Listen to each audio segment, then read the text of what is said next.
3月12號植樹節，台南市政府甲台積電慈善基金會上午伫個三商區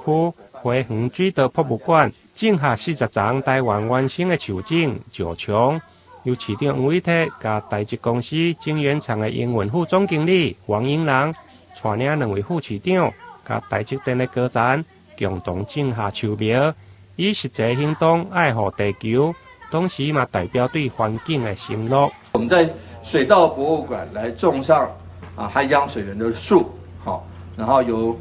台積電還有慈善基金會，還有台南市政府共同協力，來借着種樹來許下對我們這片土地的莊嚴承諾。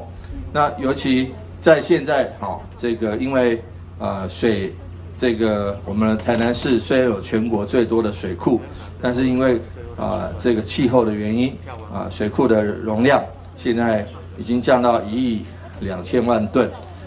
我們必須要在珍視這塊土地的時候，也特別要用這樣的方式來這個涵養我們的水源。我們從2016年開始，台積就有發起一個 iTree Green Party 植樹活動。我們在廠區適合的地點，還有鄰近的學校、社區，還有機構種植很多樹苗。就希望換取我們的員工還有市民大眾對環境的重視。今年我們秉持連心植樹、許孩子永續的夢精神，我們聯合4個政府，擴大台積電植樹新傳計劃的植樹規模。從我們的廠區所在的位置開始，我們預計提供45000棵樹苗，這個相當於7.5個大安森林公園的樹木。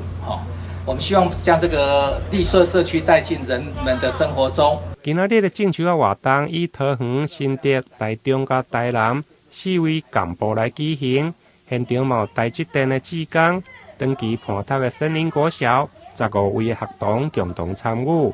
在台灣生態樹藝協會的協助下，教導民眾正確的種樹觀念。同時，台積電公司